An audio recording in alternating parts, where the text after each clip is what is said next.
what's happening is I'm looking at these achievement based business owners who have years of success, but are starting to feel a little dusty and rusty and confused and disillusioned. And they've tried all the models and they've experimented with all the things. And what I'm calling this is reinvention phase.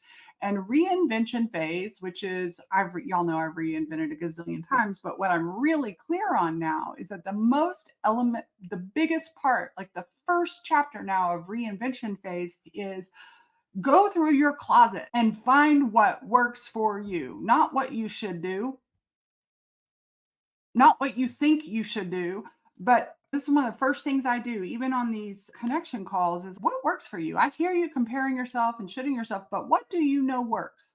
You have a client call after this, so you've got business. What has worked in the past? And here's a freebie for you. Every single one of you that is business owners, that is responsible for getting clients, backtrack. Where did that client come from? What, and not just one thing, write down a list of your 10 favorite joyful people you love working and what worked.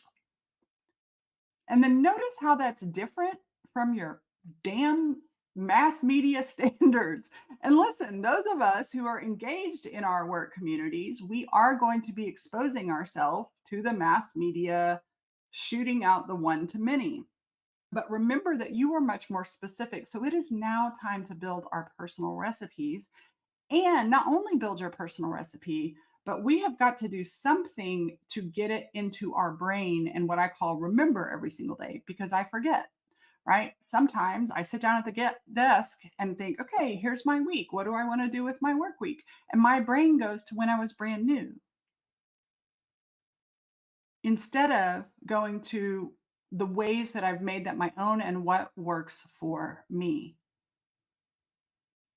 Most people I know do not have solid neural pathways built around what they know works for them, and they have parts thinking that you can't do that.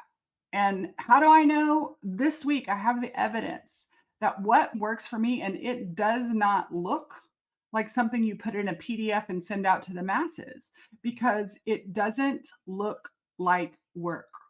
It's so unique to me. If you're in that reinvention phase, and as one of my consults this week was just like, I did this, but I don't really like it. And she said, the more I do this, the less I do me.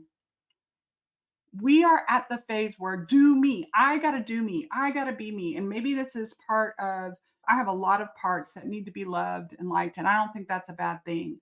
But I get to be a little bit more discerning and I get to ask, do I like them first? Do y'all realize that this week, not this week, but recently, instead of saying, do they like me? Do they like me? I, for the first time in my entire life, said, do I like them? Do I like what I want matters? And those of us that have built coping skills from early on of people pleasing have tended to mold ourselves to be loved and accepted subconsciously. I know your intellect knows. I'm not talking about your intellect. I'm talking about your body and your nervous system. And so we overfunction and we fix and we care give and we tell ourselves that it's from our benevolent good identity. And it's not. It's from our need to be loved. And that is how my system was trained.